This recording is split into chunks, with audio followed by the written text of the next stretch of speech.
Good morning, good afternoon, good evening. My name is Rich Clark, a guide to the right path. And so this week I've been talking about relationships, pre-engagement, and dating. So I've talked about the first part, which is prior to dating, which is getting to know each other, pre-dating, then early dating stage. And I'm now going to talk about the third topic part of this is pre-engagement, a serious relationship. So I'm going to talk about problems and then I'm going to give a solution to them and how I would do that as a therapist and give some ideas. So for pre-engagement serious relationships, the first one I'm going to talk about is long-term compatibility. So long-term compatibility is assessing whether life goals and values align. Now, when we talk about this idea of life goals, people talk about, oh, my goal is to do this, or is to do this, or is to achieve this.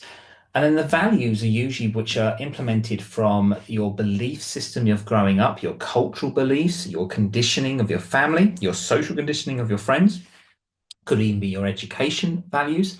And these are all very important of how they work with your partner or partners or whatever situation you're in. So assessing whether your life goals and values align is with that problem is that no matter if you cannot sort this out or cannot come up to a cohesive agreement with this, it will also be part of the backbone of the problem of your relationship going forth if you get engaged or married. Because if your life goal, say you meet someone and you are 28 and your life goal is to that you can travel the world and say that you've been to a favorite part of the world, and you know this person you're going to be with is not going to be allowing you to do that, then that life goal is not being achieved for you. Now, people can sacrifice it. Oh, it's okay. I wanted to do this, but I didn't. No, in the back of your mind, it would never work.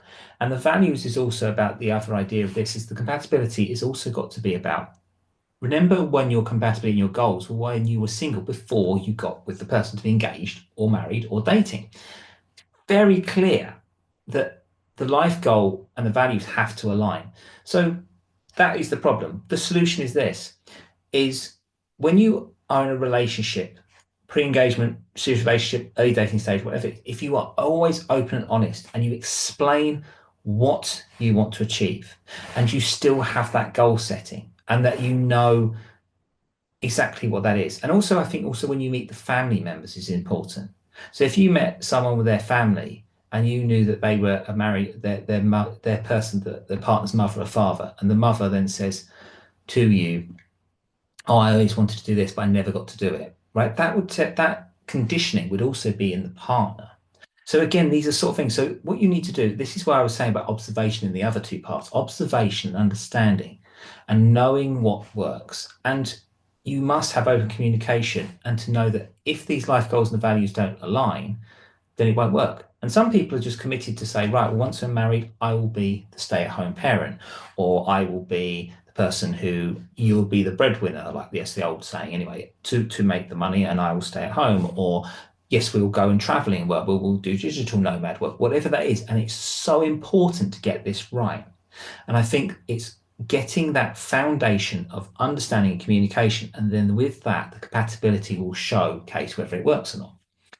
And this then goes into the next topic, which is financial attitudes. So financial attitudes is the difference in your spending, saving, and financial priorities. Now, some people spend thrifts, spend anything. Oh, I see that. Oh, I love that. Oh, I want to do this. Oh, I want to be the person of the party. Oh, we're out with people. I'll buy the meal. I'll buy this, right? There are some people who are like that. Others are frugal. They're like, yeah, I was out with this meal and I didn't drink. I only ate my food, right? And they are very different ways of looking at things. And then the saving idea is that there are some people who are really good at saving. They just know that if they've earned so much money, they can save a certain amount of money, and they are always saving for that bigger project, which is also part of your life goals and values. Now, also, when you're looking at engagement, pre-engagement, serious relation, and then also looking at a future of a wedding, weddings are not cheap. So you have to kind of think in that way. And also the other thing is as well, when you were single, you also have certain arrangements, the ways you spend money. So for example, when you're single, probably you would spend a lot without thinking about another person and vice versa. And then what you also have to look at is looking at the way you work. Now, some people will not show their financial things in a relationship because people will be like, oh, I don't really want them to know what I spend money on. If they've got something to hide, no, it's just they're very wary of it. Also, people end up in some really interesting things. They have subscriptions, direct debits to things. So people have one of the big things that actually always happens in New Year is most people sign up to a gym and they never go to it. And gyms make most of their money through sign-ups of at least a year, 2 years. And some people are signed up for gyms for 2 years, never been. Subscription models on TV packages, computer packages. This is where a lot of things now, everything is subscription model. And you've got to be so careful because you can end up just being in so many different subscription models that you just then don't realize. And then you start looking at your bank and think, oh, wait a minute. Oh, I'm losing like 400. And it can be as much as this and even more. I'm losing this per month. Why? And then these are the sort of things you can do. So as you can see, the couple in the background are sort of, despairing over finances, but it shouldn't be a despairing thing. It actually should be that when you get organized, that it works. And organization is key. And sometimes some people are actually better at being organized than others. And some people are just more, and it's about the personality of that and how that works. But I think it's very important because then it goes into the next one, which is the living arrangement decisions. And this is to whether people, when they want to move in together, because again, if people are single, they usually live, very rarely they live on their own. They usually live, if they're in Western cities, they live in if they're students, dorms. If they live in professionals, they usually live with multiple people. If they're arty, they live in warehouse spaces, whatever that is. And then they're going to change that. And that focus is going to be living together, shared bills, shared so forth of things. And so this is absolutely key. Now, in the West, most people, if they become a couple, they live together, get engaged, and then they get married. Now, in Sweden, for example, people can get married, but they still live in their separate accommodation and they don't live together, but they live in separate, and it actually works for people. And I know people who've done that. I've actually met people in London who've discussed this with me, and it was really interesting to learn this. And they said, "Oh, do you think that's funny?" I said, "No, I don't think it's at all. I think if it works for you," and it did. And then for their marriage was very successful and worked, and it still is and ongoing. So we have to understand that not everything is always set in concrete or set in stone. So this idea of when to move in or when to go for that, again, this is about communication. So yes, the problem, whether and when to move in together. The solution is if you feel that is the right thing to do, then do so. If you don't, then discuss it why you don't and why you feel that it may be that you want to live alone because there's certain ways you want certain things. Maybe it's the way you're used to things. And also the other thing as well is sometimes there's an eBay advert in the UK at the moment where a couple move in together, and she's looking at selling things he's got and thinking, "Oh, I'll get rid of that for free and do this and do that." And I always think that's really a bad thing because it's actually what you've got to remember is what you took that person as their individual self. And you've got to think that actually some of these things actually are part, if they're not being used, I can understand getting rid of them, but some things are actually people have collected, some people have kept, some people have used, and it's something they actually they have attachment. Most people don't, belongings generally some people just get rid of if it's, so it's a broken chair, that's just ridiculous, get rid of it. And I think, but these are sort of things people have to look at. So I think it's just always about the open communication, not trying to change people, and then that will help in the living arrangement decisions. So, and this goes into the wider community of when you're going to get engaged in a situation, is family planning views. And this discussion is about children and parenting styles. So, discussing children, some people, they want to get engaged, I think, and one person says, "I don't want children." The other one says, "Okay, I accept that, you don't want children." But it can change. And it's very much then the parenting styles is also again, this idea of observing family members. How do the in-laws treat and act with their children? And also how they act with their children as adults, because it's also, you can start noticing things like patterns of behavior. So the parenting styles is very important, and it's about sitting down and also remembering that your family is going to work another way. This especially works with mixed relationships because some people have come from a background where, they see discipline as smacking, for example. This is a good topic. So some people think that smacking a child is the best way of disciplining them. And some people feel that talking to them, not talking down to them, talking to them and reasoning with them and coming up with a quiet corner, quiet time, go in meditation. There's many different ways of doing it. I'm just giving examples here. So discussion about children and parenting styles is actually, again, the problem is there. Does that conflict? Actually, when you get the solution, is coming up with a cohesive way of how you work. Because there is one thing about children, they always learn which parent is the easiest one to negotiate, to manipulate, and so forth. So, the mum can say, the child says, "Oh, I want some sweets," and the mum says, "We haven't eaten your dinner," and then they go to the dad and go, "Right, okay, um, I want this. Oh, yeah, of course you can have it." And there's things like that. These are things that also have to be done, and it's also about the personality as well, because if you're the opposites attract, they will have different styling in the way they deal with things. But also at the same time, we always have to understand with a partner, whoever that is we've got to understand of where their background is and where that comes from. I think it's very important. And this then goes into this career and location priorities. So navigating potential relocations or career changes. Well, this one is really being opened up because people are now working more online. So really, as long as you've got a place where you can work from home, do what you do, and you've got an income coming in through working online, that changes that. But locations, potential relocations or career changes is quite important. And it's also about pre-engagement or serious relationships, but it's also sometimes that a partner can encourage you into what you really want to do and actually push that and go, actually, this is what I think you should be doing. And I will support you to do this. Or they will come up with, this is the career change. I want to learn and train in this. And I'm going to work part-time and then to do this and training and for a year until I get this to be a teacher, whether it's to be a psychologist or whatever that is.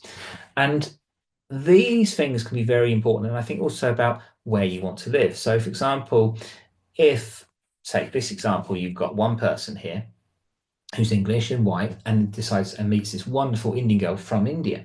And the Indian girl says, yes, we're together, but I always in the end want to live back in India because it's where my family are from and everything.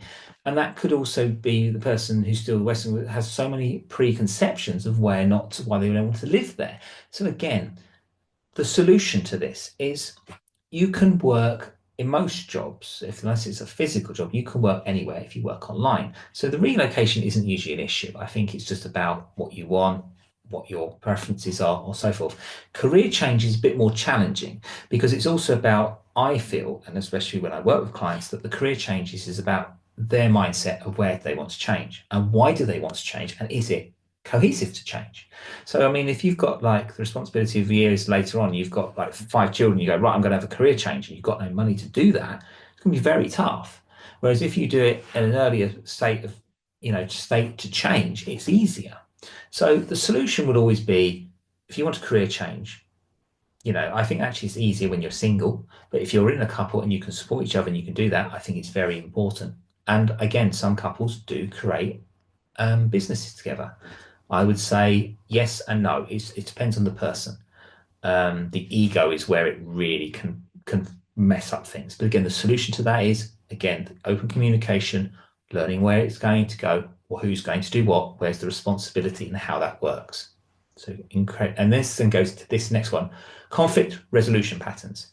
How reoccurring arguments are handled. So in the last video I spoke about, you can see these couple arguing, and here they're getting despondent about finances. So how do arguments get handled?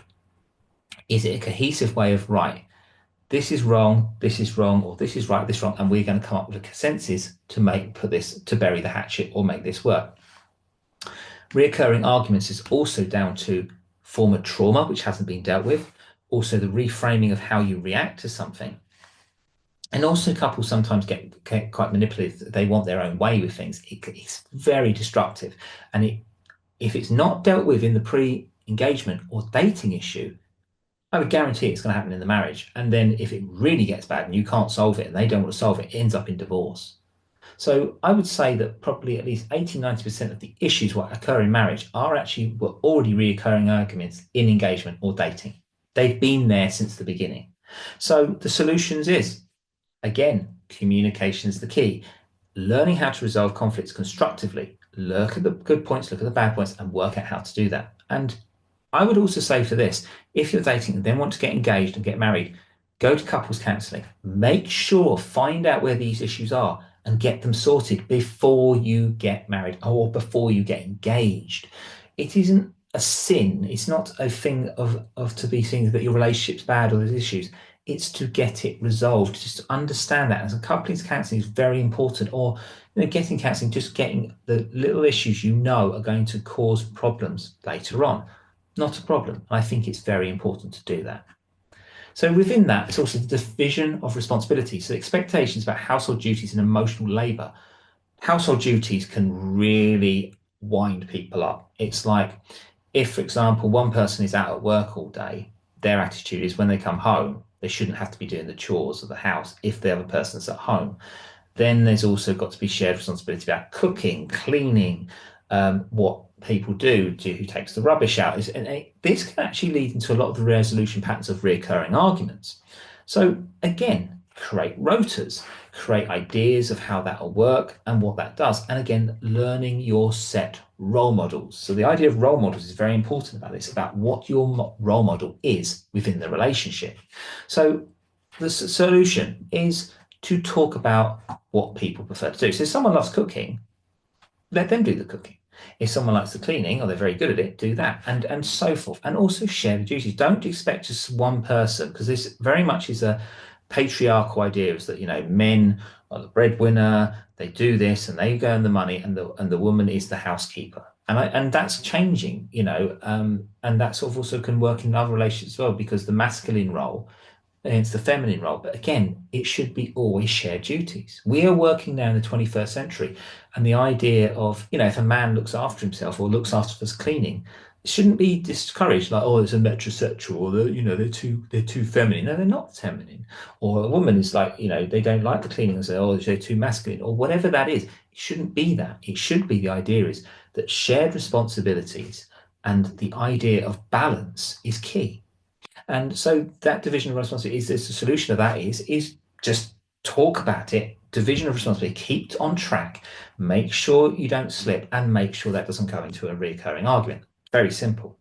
And again, all goes back to the same word again, communication. Religion, religious or spiritual attachment, how differences in faith or practice will be managed. Now, this can be very difficult because this is also part of social conditioning. So differences in faith or practice have to be managed correctly. And this is why most people in a certain religion, so for example, the idea of someone, if there's Islam marries someone who's Christian, they conflict. Though they're both from Abrahamic religions, there's a conflict. If someone is from a Western ideal and marries a Hindu, the Hindus have a different way of looking at things. And then we also look at people who are non-religious, so people who believe in spiritual attainment or practice, and they will look at things in a very different way. And that can also, the person you're taking on or what they're doing is very important. So you have to also look at that, because also families do find that very difficult. If you're from a very religious family and then you're now marrying someone who's totally anti-religious, that can be very challenging. So again, I think that the alignment of that, which is again is like the long-term compatibility or the communication patterns or the everyday compatibility, is also got to be looked at. So the adherence is this: where do you want to align with? So for example, if you do marry a certain person of a certain religion, you actually may have to convert to that religion. But if you love that person, you would do that. And I think vice versa. And I think it's incredibly important that I think we understand that to work with this is to understand the solution of how that's going to work. And it's complicated, it's not straightforward, but it's manageable. And I think what it is also is that if there's something you don't like about someone's religious background, I think, that is their conditioning. And you've really got to look at yourself and adhere to whether you think that works for you or not. If it doesn't, then I will say I don't think it always works. But sometimes you can get over it and you can create your own form of idea. Because people, when they are part of faith or religion, some people are more strictly religious than others. Some people have a drop out of that. Some people lose their faith and they come back to a faith system that works. So again, be open-minded, be willing to discuss this in a cordial manner and use against conflicts constructively. And the last one, extended family dynamics and managing relationships with potential in-laws. Now, we get all the in-laws, oh, the father-in-law, the mother-in-law, the person-in-law. It's really annoying. There's always the jokes, comedians, oh, the mother-in-law joke. You hear it all the time. But in-laws, if we actually understand the in-laws, they are so integral to your relationship, because if the communication is really bad between your partner and the in-law, their in-law or your in-law, it's going to be an issue, and you've got to really resolve it. And that could be that also your in-law, their in-laws, whatever it is, causes issues because they don't see something aligning. And it's it's very hard. I mean, I don't think people should marry because their family agree it's the right decision, but your families also have experience because they've seen different things. I've worked with clients who've got married and they are different religions, and the families all both warned both sides said it wasn't going to work, and then what, 10 years later or 5 years later, it didn't work. And people that can feel like failure, but it's not because sometimes there's something that adheres to people or it clicks with people and it works. Not everything in this life is always straightforward. So my solution to that, managing relationships with potential in-laws, is very keenly important because the family is the stability and the grounding. And if, for example, you want something help or you want help with something later on, I think it's very important. I think it's also good to understand that. And I mean, like for example, if someone is going into a partnership and they don't really have family, and someone's got a big extended family, you've also that extended family has to understand the difference of what they've dealt with a lot of loss as well. And it sometimes can be very overwhelming if someone who doesn't have family because you don't know what that reframed or that relationship or that triggering or that emotional turmoil may have been how they've got to that point. So it is very important to again to listen, to understand, and to be ready to listen to that. So if anything of these issues you have, pre-engagement, serious relationships, again, please look at my website at www.richclark.net and book a free discovery call, which you can book a time and date and so forth. And then we can just literally have is a 30-minute discovery call. And as of this week, I've started a new mini session, which is £55, which is for 40 minutes. And then that will see whether we work together or we work. You can see there's compatibility as a therapist to a client. And then obviously then it'll be then selecting the program which then appropriate to yourself. So until next time, I shall speak to you soon.